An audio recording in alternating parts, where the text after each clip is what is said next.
Procuradora Priscila Dib Schwartz, o Ministério Público do Trabalho solicitou a interdição da JBS, da unidade JBS de Ana Rech, nessa quarta. E a decisão na Justiça será na sexta. Como ficou essa situação agora? Olá. Olá, boa noite.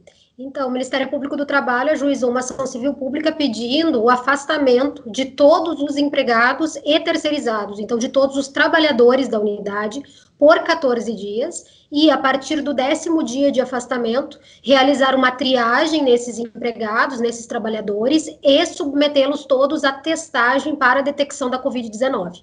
A partir, então, dos resultados desses testes, porque foi também apresentado todo um protocolo de testagem por meio do Ministério Público do Trabalho, e então, a partir dos resultados, é que vai se determinar o momento do retorno desses trabalhadores. Por isso, o pedido é por, no mínimo, 14 dias, né? Como que ocorreu esses desdobramentos do processo? Qual que foi a solicitação e o encaminhamento para o Ministério Público do Trabalho? Então, nós detectamos inúmeras irregularidades, né, na unidade, além, obviamente, do pedido de afastamento dos trabalhadores. O Ministério Público do Trabalho também solicita a adequação de diversos pontos da indústria, né, do frigorífico, para adequação, então, de pontos de aglomeração, distanciamento entre trabalhadores, adequação do fornecimento de máscaras, adequação até no dimensionamento do SESMIT da unidade, porque no momento de pandemia, as empresas têm, em verdade, contratado mais profissionais da área de segurança, da saúde, e a unidade do bairro Ana Rech, de Caxias do Sul, da JBS, está com o quadro incompleto, em desacordo, inclusive, com o que prevê a NR4, né, do Ministério da Economia. Temos irregularidades em refeitórios, em vestiários, diversos pontos da indústria, né, e o que colaborou efetivamente para essa análise, que no entendimento do Ministério Público do Trabalho, assim como no entendimento do próprio Conselho Municipal de Saúde de Caxias do Sul e da Secretaria Municipal de Saúde, exigindo essa paralisação, foi a detecção de um descontrole por parte da unidade no que diz respeito aos trabalhadores que podem hoje estar ou não contaminados, porque foram identificadas inúmeras irregularidades relacionadas ao que a gente chama de vigilância ativa.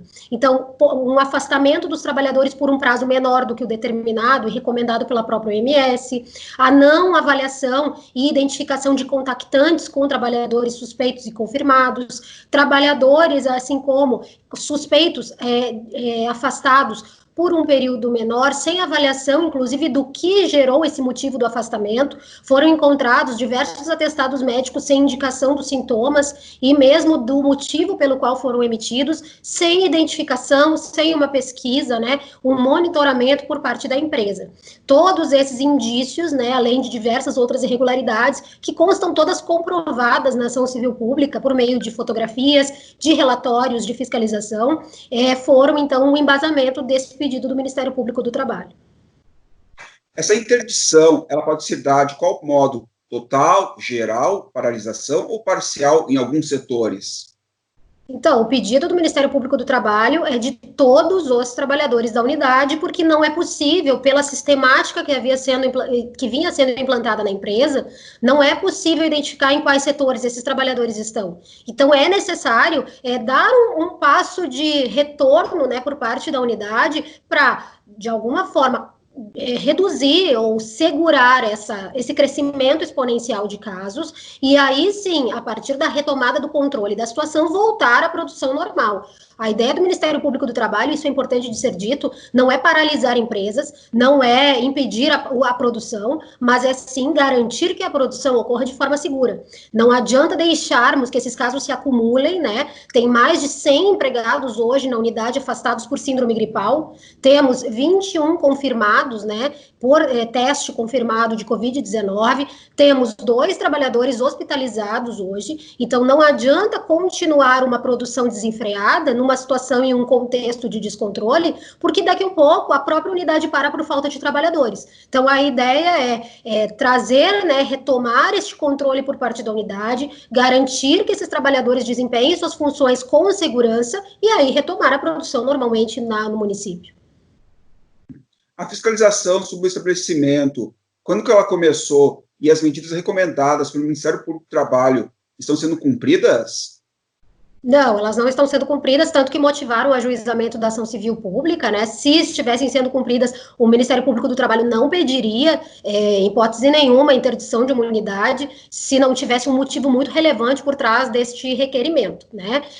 Nós recebemos as primeiras notícias no final de março, foram feitas várias fiscalizações na unidade, foram dados diversos prazos para cumprimento. No dia 3 de abril, nós encaminhamos uma recomendação para a unidade para que adotasse medidas, e o que nós estamos vendo? Foram adotadas medidas? Foram adotadas algumas medidas, mas a maioria delas ou não foram corretamente implementadas ou não são suficientes. E nesse processo, sobretudo relacionado à saúde dos trabalhadores, existe um comprometimento grande da forma como as coisas estavam sendo conduzidas na unidade.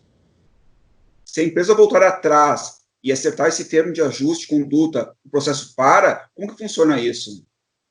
Sim, o Ministério Público do Trabalho está sempre aberto à negociação com qualquer uma das empresas, né, que estão sendo investigadas. A ideia é sempre resolver qualquer tipo de conflito de forma consensual e estamos, logicamente, abertos para recebimento de qualquer proposta por parte da empresa. Será analisada, será discutida e será ponderada, então, as melhores formas, né, de atingirmos esse objetivo que me parece que é comum, né? Nenhum de nós quer trabalhadores adoecendo numa unidade enquanto desempenham suas atividades, né? E quais os próximos passos agora neste caso? Então, os próximos passos, o Ministério Público do Trabalho, então, ajuizou a ação civil pública hoje. Na tarde de hoje, foi designada uma audiência para as 15 horas da sexta-feira e foi concedido prazo de 48 horas para a empresa apresentar uma manifestação. A partir dessa audiência, então, é que depois dela, o juiz da Sexta Vara do Trabalho de Caxias do Sul, vai apreciar o pedido do Ministério Público do Trabalho para deferir ou indeferir conforme a apreciação. Procuradora Priscila Dib Schwartz, muito obrigado pela sua participação aqui na programação da Bitcom TV. Imagina, estamos sempre à disposição. Até mais.